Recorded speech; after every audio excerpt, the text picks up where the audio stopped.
बिस्मिल्लाहिर्रहमानिर्रहीम। अस्सलामु अलैकुम दोस्तों, उम्मीद करता हूँ आप सब लोग खैरियत से होंगे। आज के इस लेक्चर में हम रिलेटिव अबंडेंस ऑफ आइसोटोप्स और relative atomic mass of isotopes determine करने का तरीका पढ़ेंगे बाय मास स्पेक्ट्रोमीट्री। आज हम देखेंगे कि मास स्पेक्ट्रोमीट्री क्या है, इस टेक्निक को किस तरह से इम्प्लीमेंट किया जाता है और किस तरह से रिलेटिव अबंडेंस ऑफ आइसोटोप्स और relative atomic message of isotopes मालूम किए जा सकते हैं। एक बात और यहाँ करता चलूँ कि आज की जो मेरी वीडियो होगी बड़ी इंटरेस्टिंग वीडियो होगी, क्योंकि आज जो मैं डायग्राम बना के मास स्पेक्ट्रोमीट्री समझाने लगा हूँ वो डायग्राम दूसरे लोगों की डायग्राम से और आपकी बुक की टेक्स्ट बुक की डायग्राम से कदरे मुख्तलिफ है। आपकी टेक्स्ट बुक में जो डायग्राम दी गई है वो आप देख सकते हैं,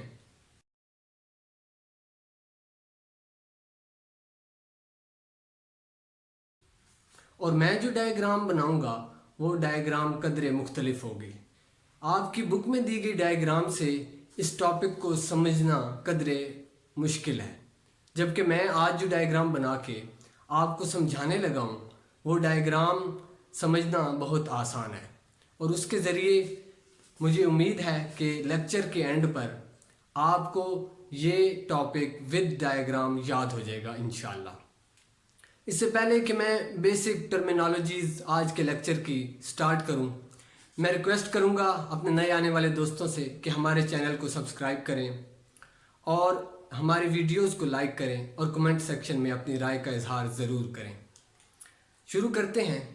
determination of relative atomic mass and relative abundance of isotopes by mass spectrometry, कि किस तरह से किसी आइसोटोप के रिलेटिव एटॉमिक मास को मालूम किया जा सकता है और किस तरह से आइसोटोप्स की रिलेटिव अबंडेंस को मालूम किया जा सकता है by mass spectrometry.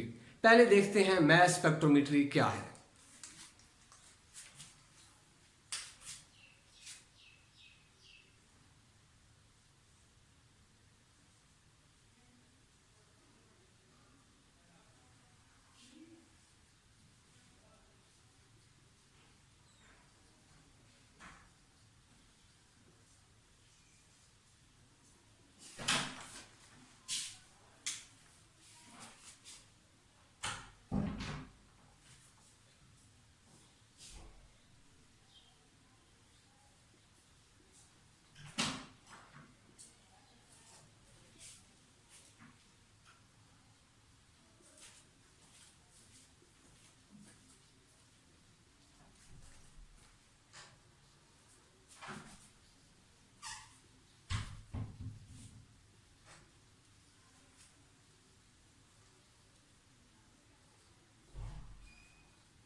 The technique which is used to determine the relative atomic masses and relative abundance of isotopes is called mass spectrometry। ये वो टेक्निक होती है, ये वो तरीका होता है जिसको इस्तेमाल करते हुए हम आइसोटोप्स की रिलेटिव अबंडेंस और आइसोटोप्स का रिलेटिव एटॉमिक मास मालूम कर सकते हैं।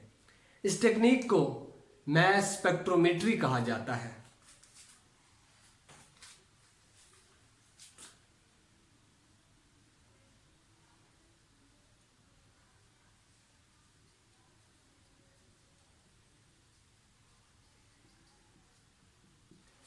मैस स्पेक्ट्रोमीटर ये क्या चीज है?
The apparatus, the instrument which is used to determine the relative atomic masses and relative abundance of isotopes is called mass spectrometer.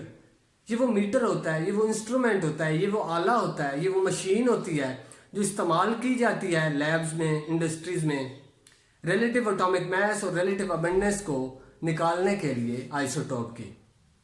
यानी कि ये वो अपरेटस है जिसके ज़रिए हम मैस स्पेक्ट्रोमीट्री को अपनी तकमील तक पहुंचा सकते हैं। इस टेक्निक में जो अपरेटस इस्तेमाल होता है उसे मैस स्पेक्ट्रोमीटर कहा जाता है।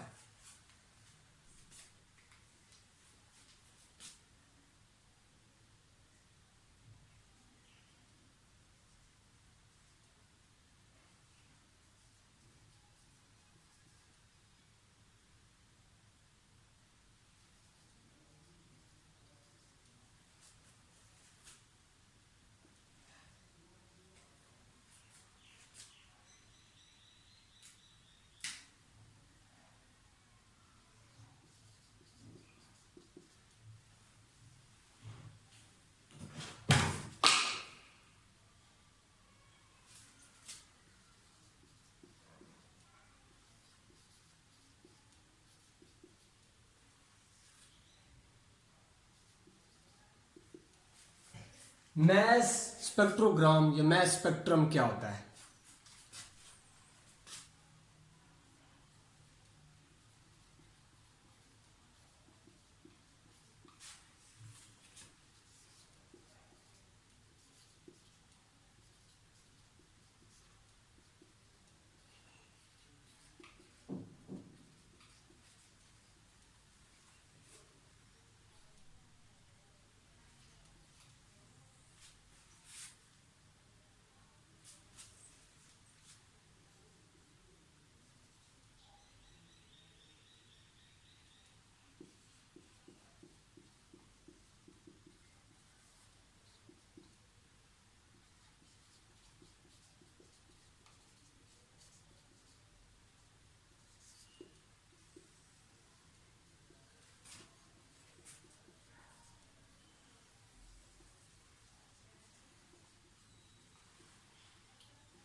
मैस स्पेक्ट्रम एक ग्राफ होता है जो हमें हासिल होता है मैस स्पेक्ट्रोमेट्री टेक्निक के नतीजे में।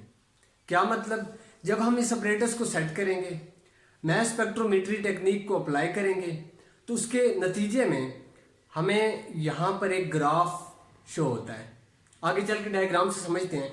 ग्राफ हमें शो होगा, वो ग्राफ हमें बताएगा रिलेटिव अबंडेंस ऑफ आइसोटोप और relative atomic mass of isotope.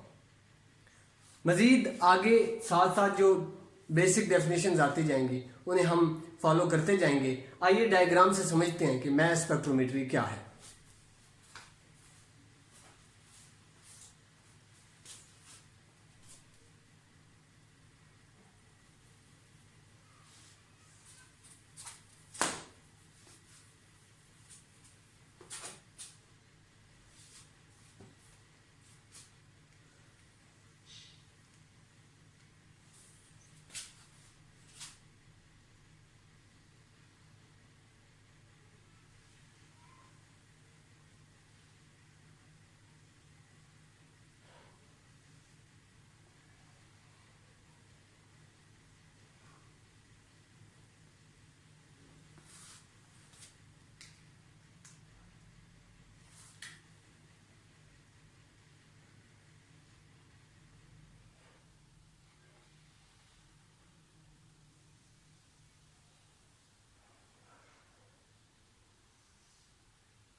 दोस्तों देख सकते हैं ये डायग्राम स्केच बनाई है, साथ साथ इसे आपको समझाता हूँ और लेबल करता जाता हूँ, हमें समझने में बहुत आसानी होगी। ये डायग्राम कदरे मुख्तलिफ है आपकी बुक की डायग्राम से। देखते हैं जी, फर्स्ट पोर्शन होता है इसका वेपोराइजेशन चैम्बर।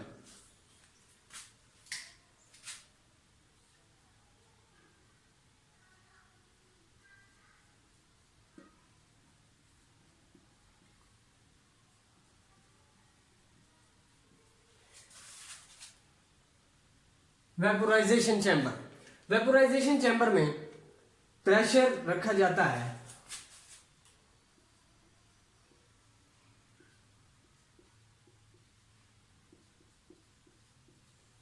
10⁻⁻⁶ to 10⁻⁻⁷ Tor. इतना कम प्रेशर रखा जाता है।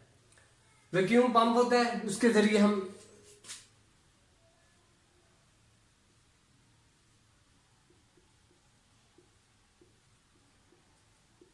वैक्यूम पंप के जरिए सारी हवा निकाल लेते हैं, सारी जो अंदर एयर होती है निकाल लेते हैं और प्रेशर हम मैनेज करते हैं वैक्यूम पंप के जरिए 10⁻⁻⁶ टू 10⁻⁷ टॉर। आगे आ जाता है जी आयोनाइजेशन चैम्बर।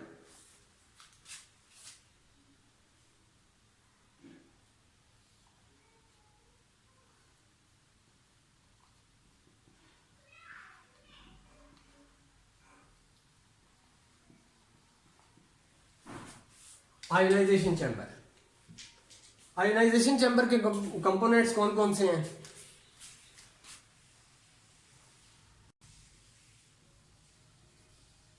एनोड, एनोड पर पॉजिटिव चार्ज होता है।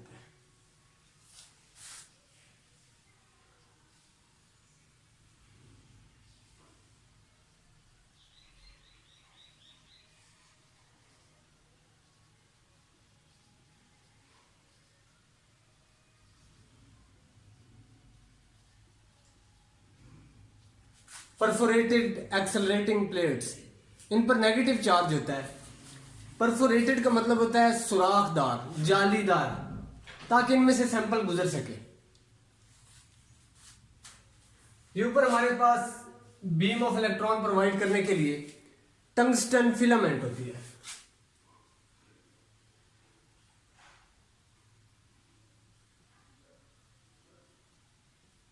W मैंने लिखा है, W टंगस्टन का सिंबल है। टंगस्टन एक मेटल है, एक एलिमेंट है, हमारे पीरियोडिक टेबल में मौजूद है। अगर आप देखना चाहें तो आजकल तो एनर्जी सेवर और एलईडी का दौर है। आप देखना चाहें तो पुराने जो बल्ब होते थे 100 वाट का, 60 वाट का बल्ब, तो उस बल्ब में आप देख सकते हैं बारीक सी तार का W लिखा होता है। वो W का मतलब टंगस्टन, और वो टंगस्टन वायर यूज की होती है, बहुत ही बारीक होती है। ये हाईली रेजिस्टेड होती है, इसकी रेजिस्टेंस बहुत ज़्यादा होती है, जिसकी वजह से इसके दोनों एंड्स पर जब करंट अप्लाई किया जाता है तो इसमें से करंट ना गुजरने की वजह से, इलेक्ट्रिक चार्ज पास ना होने की वजह से ये रोशन हो जाती है और ये हमें लाइट देने लग जाती है और ये बीम ऑफ इलेक्ट्रॉन निकालती है। बीम ऑफ इलेक्ट्रॉन निकालने के लिए यहाँ टंगस्टन फिलामेंट यूज की गई है। आगे है जी एनालाइजिंग चैम्बर।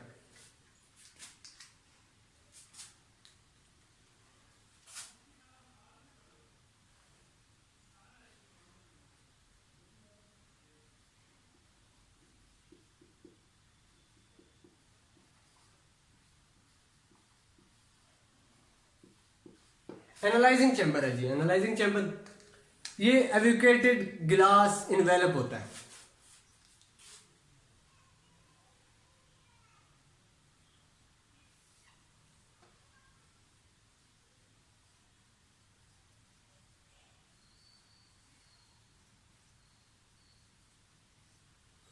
यानी कि इसमें से एयर निकाल दी जाती है और वैक्यूम के जरिए, वैक्यूम पंप के जरिए इसे मैनेज किया जाता है। ये ग्लास इन्वेलप होता है।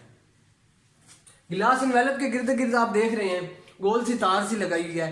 ये है जी electric field, electric field apply की गई है।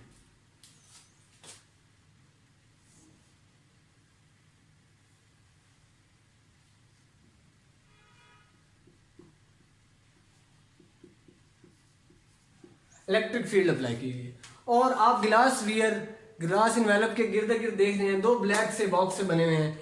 ये हैं जी मैग्नेटिक फील्ड, मैग्नेट्स लगाए गए हैं मैग्नेटिक फील्ड अप्लाई करने के लिए।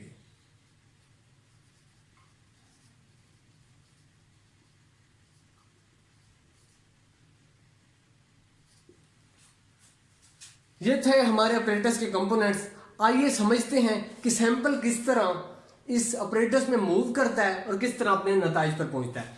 इस एविकेटेड गिलास इन्वेलप के आखिर पे एक मीटर लगाया जाता है।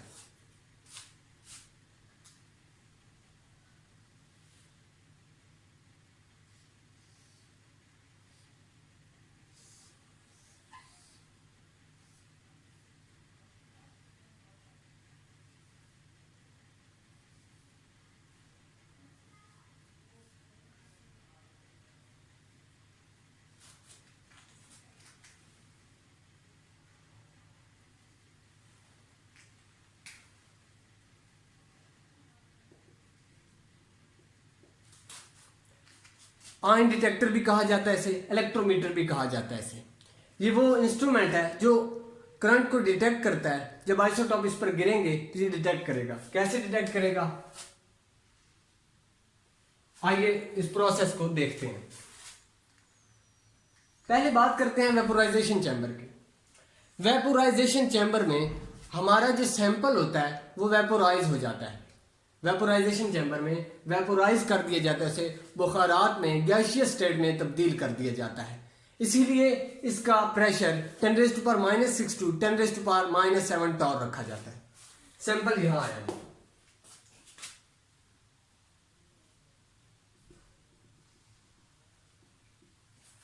सैंपल वेपोराइज हो गए, यूं ही एनालाइजिंग चैम्बर में दाखिल होता है, आयनाइजेशन चैम्बर में दाखिल होता है। आयनाइजेशन चैम्बर में बीम ऑफ इलेक्ट्रॉन जो कि टंगस्टन फिलामेंट से फॉल कर रहे हैं उस सैंपल पर गिरते हैं। उस सैंपल पर यूं ही गिरते हैं तो उसे आयोनाइज कर देते हैं और वो पॉजिटिव आयन में तब्दील हो जाता है, कैटायन में तब्दील हो जाता है। कैटायन में तब्दील हो जाने की वजह से नीचे एनोड है तो ये एक दूसरे को लाइक चार्जेस रिपेल करते हैं और ये हमारा सैंपल ऊपर ही रहता है। ऊपर से होता हुआ ये परफोरेटेड एक्सेलरेटिंग प्लेट्स पर नेगेटिव चार्ज होने की वजह से इनके अंदर से पास आउट हो जाता है। ये जो हमारा सैंपल इसमें से पास आउट हो चुका है, अब ये हमारा सैंपल एनालाइजिंग चैम्बर में दाखिल हो चुका है। एनालाइजिंग चैम्बर क्या है? एनालाइजिंग चैम्बर एक ग्लास वियर है जिस पर हमने मैग्नेटिक फील्ड और इलेक्ट्रिक फील्ड अप्लाई कर रखी है। ये जब यहां दाखिल होता है आइसोटोप्स का वो सैंपल, तो ये मैग्नेटिक फील्ड और इलेक्ट्रिक फील्ड की इंप्लीमेंट की वजह से अपने मुख्तलिफ हिस्सों में बढ़ जाता है on the basis of mass to charge ratio.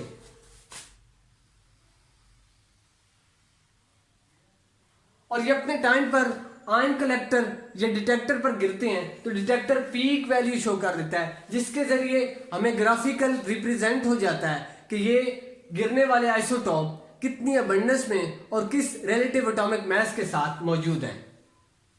ये तो था प्रोसेस। ग्राफ की बात कर लेते हैं।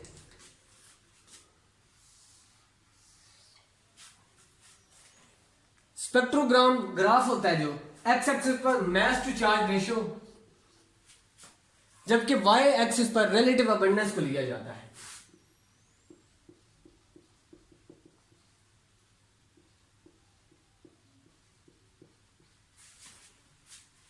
ये x axis, Y axis,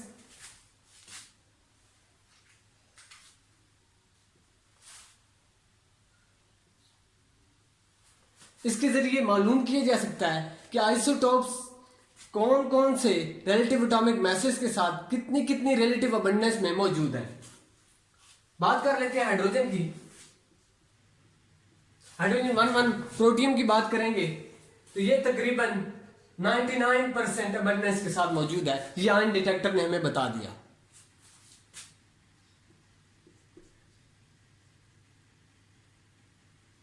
hydrogen 1,2 deuterium की बात करेंगे, ये तकरीबन 0.12% के साथ मौजूद है। और ट्रिटियम की बात करेंगे हाइड्रोजन 1,3 की,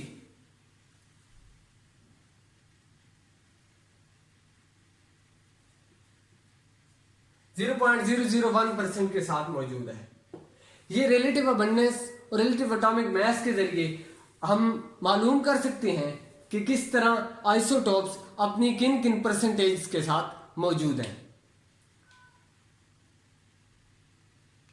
आज हमने पढ़ा मास स्पेक्ट्रोमीटर क्या होता है, मास स्पेक्ट्रोमीट्री क्या होती है, उसकी टेक्निक्स क्या होती हैं। अभी हम बात करेंगे बेसिक प्रिंसिपल की।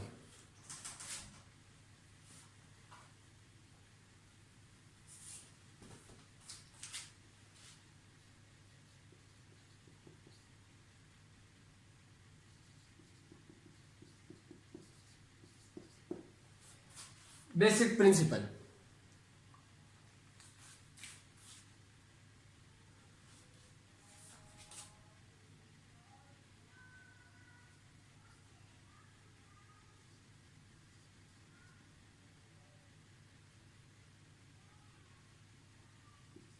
फर्स्ट वेपोराइज, पहले सैंपल वेपोराइज हो जाता है।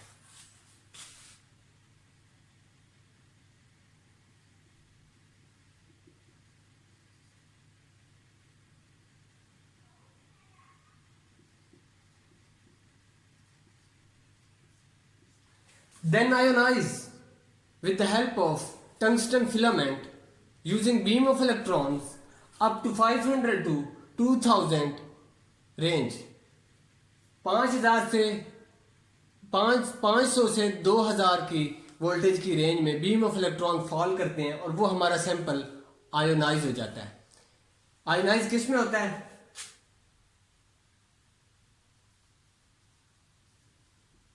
पॉजिटिव आयन में चेंज हो जाता है।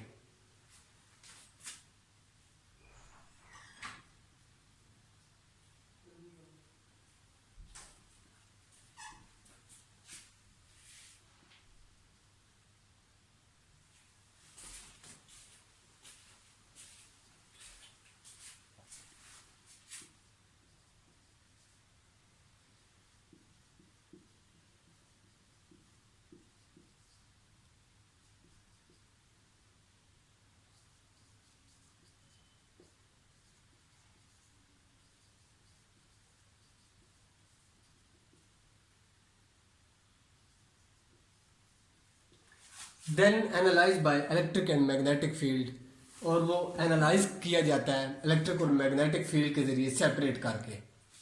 और आखिर में क्या किया जाता है?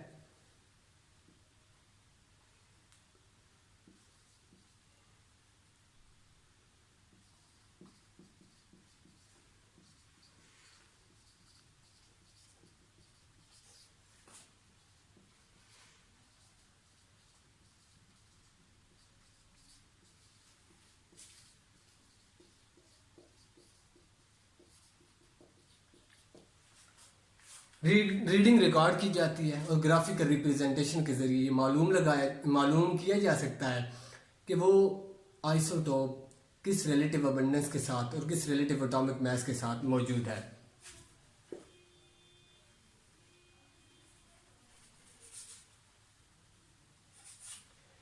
मास स्पेक्ट्रोमेट्री आइसोटोप्स की रिलेटिव अबंडेंस और आइसोटोप्स का relative atomic mass mathematical equation के जरिए मालूम करता है। उसका रिलेशन है mass to charge ratio is equal to h square r over e।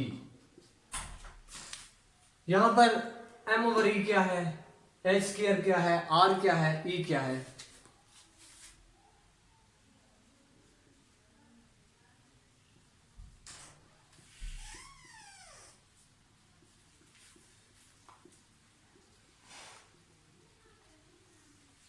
m over e mass to charge ratio है।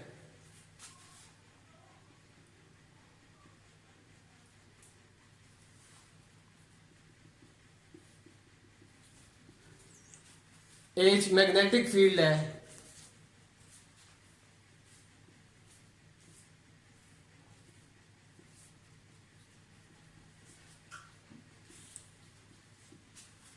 e इलेक्ट्रिक फील्ड है।